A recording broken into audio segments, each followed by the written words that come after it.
मित्रांनो, तुम्ही बऱ्याचदा थट्टा मस्करी करताना हे वाक्य ऐकलंच असेल, अरे मेळ्यात हरवला होतास का? किंवा आपण मित्रमैत्रिणींची ओळख करून देताना किंवा हा असेल किंवा ही असेल तर असं म्हणतोच की ही माझी मेळ्यात सापडलेली मैत्रीण आहे. अशीच एक गोष्ट सध्या सोशल मीडियावर व्हायरल होतीये. 27 वर्षापूर्वी हरवलेली एक व्यक्ती महाकुंभात सापडली आहे आणि ती 65 वर्षाची आहे. नेमकं काय प्रकरण आहे पाहूयात या व्हिडिओच्या माध्यमातून. नमस्कार, मी ऋतुजा, वन इंडिया मराठीमध्ये आपल्या सर्वांचं स्वागत.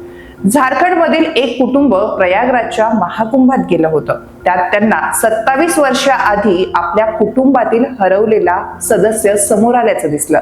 गंगासागर यादव असं या व्यक्तीचं नाव आहे आणि त्याने अघोरीचं रूप धारण केलेलं होतं.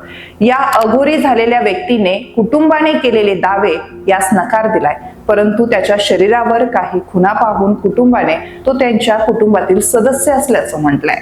या कुटुंबाचं म्हणणं आहे की 1998 मध्ये बेपत्ता झालेला गंगासागर यादव आता अघोरी साधू बनला आहे, जो बाबा राजकुमार या नावाने ओळखला जातो. त्याचं वय 65 वर्ष आहे. 1998 मध्ये पाटण्यास गेल्यानंतर गंगासागर अचानक बेपत्ता झाला होता. त्याचा शोधाशोध कुटुंबाने सुरू केला, मात्र गेली 27 वर्ष त्याच्या बाबतीत कुठलीच बातमी समोर आली नव्हती. गंगासागर यादव याचं लग्न झालेलं होतं आणि त्याला 2 मुलंही होती.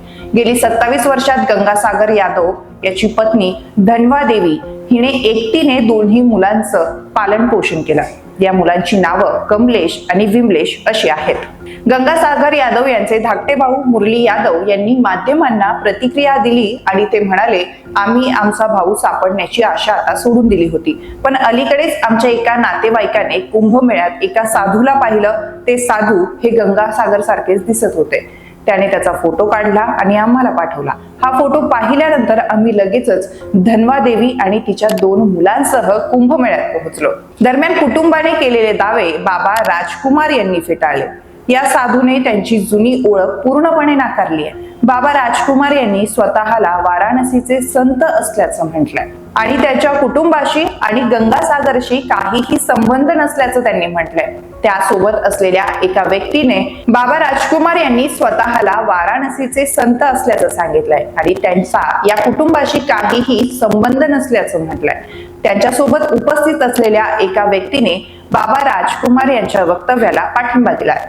तथापि त्यांच्या शरीरावर असलेल्या काही विशेष ओळखी आणि खुणांवरून कुटुंबाने तो गंगासागर असल्याचा दावा केला.